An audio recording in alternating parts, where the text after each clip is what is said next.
அன்னைக்கு என் மகளை கலங்க வச்சுட்டு உனக்கு வேறொருத்தைய மருமகளா கொண்டு வந்தியே, அன்னைக்கும் நான் விதவதான். அப்போ இந்த தங்கச்சி உன் கண்ணுக்கு தெரியல? தெரியாது. காரணம் பணம். அந்த பணம் இன்னைக்கு எங்க கிட்ட நிறைய இருக்குங்கிறதுக்காக வயசு வித்தியாசம் பார்க்காம வெக்கம் இல்லாம நேத்துக்கு என் கால்ல வந்து விழுந்தியே.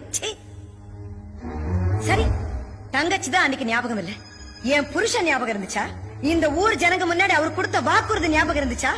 அந்த வாக்குறுதியை காப்பாற்றணுங்கிற ஞாபகம் உனக்கு இருந்துச்சா? மனுஷனா இருந்தா தானே இதெல்லாம் ஞாபகம் இருக்கும். நீ என்ன கேட்கலாம், நேத்துக்கு நீ எனக்கு கொடுத்த வாக்கு என்னடி ஆச்சுன்னு. கொடுத்த வாக்க தவற பரம்பரையில நான் வாக்கப்படல.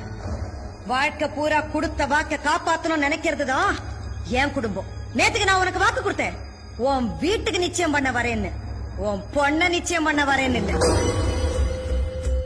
நீ வேணா பரம்பரையா வந்த பழக்கத்தை மாத்தி உன் மகனுக்கு கல்யாணம் பண்ணி வச்சிருக்கலாம். ஆனா என்னால அது முடியாது.